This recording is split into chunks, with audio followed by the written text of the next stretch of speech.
Tired of ads barging into your favorite news podcasts? Good news. Ad-free listening on Amazon Music is included with your Prime membership. Just head to amazon.com/ad-free news podcasts to catch up on the latest episodes without the ads. Enjoy thousands of Acast shows ad-free for Prime subscribers. Some shows may have ads. On today's Smart 7, controversy continues over migrant plan, voter details hacked and lots more. It's Wednesday the 9th of August, it's National Book Lovers Day, and happy birthday Anna Kendrick. The Smart 7. It's news, but not the news.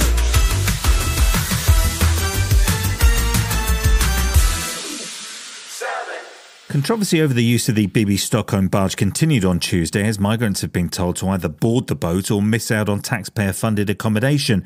And as the Conservative Party Deputy Chair, 30p Lee Anderson, said migrants should F off back to France if they don't want to be housed on the barge, Justice Secretary Alex Clark was clear that any objections to government plans would be challenged. Plainly, there have been some objections made, some legal objections, which means that the numbers aren't as high as we'd like. Now, we don't agree with those. We think that they're opportunistic, they're misconceived, wrong-headed and so on, and we'll challenge those. We'll address those in the courts. The charity Care for Calais is supporting many of the migrants facing being transferred to the barge, saying that only 1 out of 20 currently on board arrived in the UK by boat.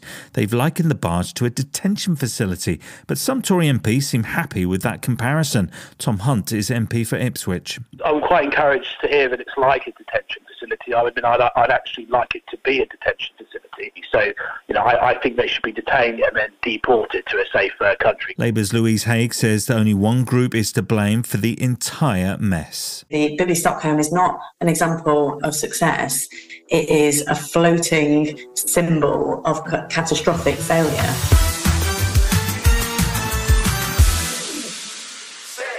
Secretary of State Antony Blinken says the US is in regular contact with West African leaders after Niger's coup. With reports of 1,500 Wagner fighters recently sent to Africa, Blinken told the BBC the Russian mercenary group is taking advantage of the instability. Niger hosts French and American military bases, and up to now the country has been seen as a key partner in the fight against jihadist insurgents in the region. Speaking to French media on Tuesday, Blinken said the US is working to restore order in Niger. We are behind the efforts of ECOWAS to try to restore constitutional order in Niger. We are opening up diplomatically to support their efforts. Former British ambassador to Niger, Nick Westcott, says the situation there means President Mohamed Bazoum's chances of returning to power are now slim. The situation is getting increasingly severe. The standoff between the junta and the neighbouring countries is getting more serious, and the junta are currently refusing to make really any concessions at all to the return of civilian rule.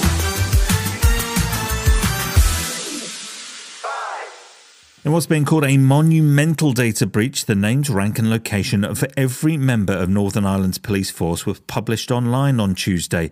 The data was published in human error by the PCNI in response to a Freedom of Information request and was available online for about 3 hours on Tuesday afternoon.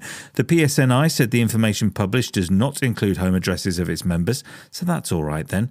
But with ongoing terrorist threats facing officers serving in Northern Ireland, the extensive data breach has resulted in calls for a full inquiry into data security.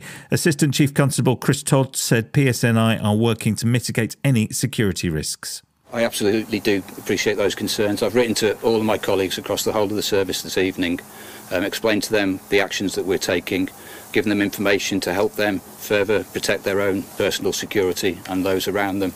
And we will listen to the concerns of all of our colleagues individually and address any concerns that are raised.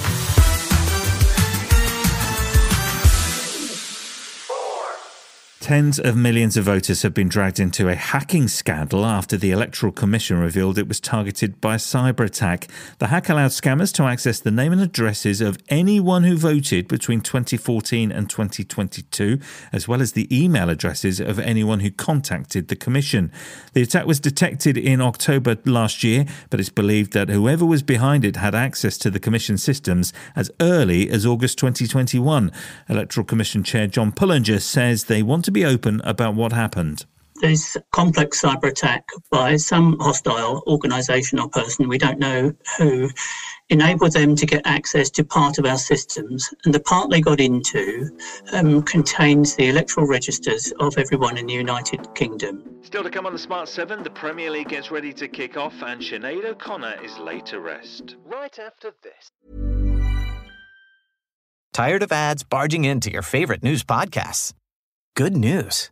Ad-free listening on Amazon Music is included with your Prime membership. Just head to amazon.com/ad-free news podcasts to catch up on the latest episodes without the ads. Enjoy thousands of Acast shows ad-free for Prime subscribers. Some shows may have ads. Welcome back.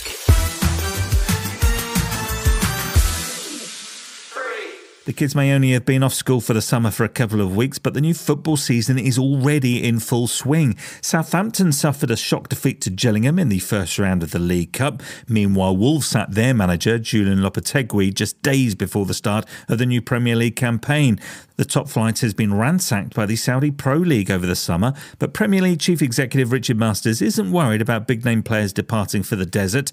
Despite the Saudis spending huge sums of petrodollars, Masters insists the Premier League is still the place to be. It's a really long road that the Saudi Pro League has got to go on, and they're investing in players and managers at the moment, but it needs a lot more than that. English football has history and tradition, it has packed stadia, so all those things go towards making a league successful.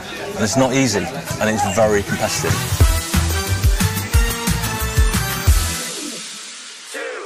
David Harbour revealed how he shut down a whole day of filming Stranger Things after getting the giggles on set. Harbour, who played Jim Hopper, told how it took 3 hours to get through one scene where every time he said the word grandma, he'd burst out laughing. In an interview with Radio 1, he explained what happened when the directors and co-stars got so mad at him for being unable to keep his cool. It's your grandma. Oh my God. Your mom called.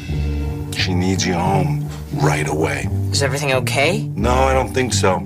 It's your grandma. What? Oh my God, that was such a tough day. There's like 3 hours of that. I shut down the day.